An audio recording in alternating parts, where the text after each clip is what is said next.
Alain Dubrulle est avec nous. Bonsoir Alain, Bonsoir. directeur général délégué de Claresco Finance. Voilà, on vote la suspension de la réforme des retraites et le même jour, le CAC 40 bat un record. Ça n'a rien à voir, il n'y a aucun lien de cause à effet, mais reconnaissons l'ironie de l'histoire, quoi. Voilà, le jour où on suspend la réforme, le CAC est au plus haut. Il a tout à l'heure franchi la barre des 8280 points. Comment vous vivez cette séquence-là qu'on est en train de vivre? Parce qu'on a le record du CAC, de l'Eurostoxx 600, de Londres, de Milan et du Dow Jones. Et la bourse de Madrid aussi est au plus haut aujourd'hui. Alors, sur la France, si, il y a un rapport de cause à effet parce que le vote de cette suspension des retraites, même si c'est fondamentalement une mauvaise nouvelle à moyen terme, c'est pour les marchés plutôt un soulagement. Ça veut tout simplement dire qu'il n'y aura pas a priori, ça éloigne le risque de censure, donc le risque de dissolution. C'est un peu ça que jouent les marchés aujourd'hui.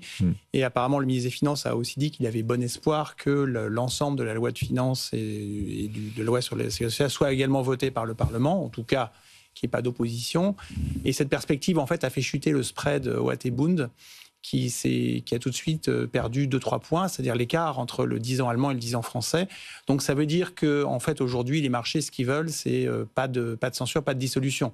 Même si le bateau continue de s'enfoncer doucement et de couler progressivement, mais ça, c'est après-demain. Donc pour l'instant, tant qu'il n'y a pas de dissolution, a priori, le marché est content. Et donc oui, le fait que cette suspension soit votée, c'est plutôt, à très court terme en tout cas, plutôt perçu positivement et ça aide les valeurs françaises, notamment les valeurs bancaires, puisque détente sur le spread Watt et Bund, c'est bon pour les banques françaises. C'est vrai que ce soir, finalement, c'est le secteur bancaire qui a terminé parmi les plus fortes hausses sectorielles même. Le titre Société Générale gagne 3% en clôture.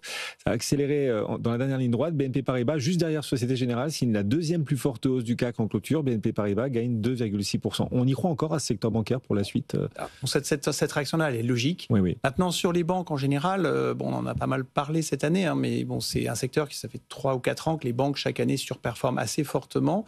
Ce qui est intéressant de noter, c'est qu'en fait, leurs résultats ont beaucoup progressé et bien entendu, les multiples de valorisation, eux aussi, mais on partait de niveaux tellement bas qu'aujourd'hui, on est toujours sur des multiples de valorisation qui sont assez, historiquement en tout cas, assez bas, en dessous de 10 fois les résultats, avec des rendements de dividendes encore très élevés.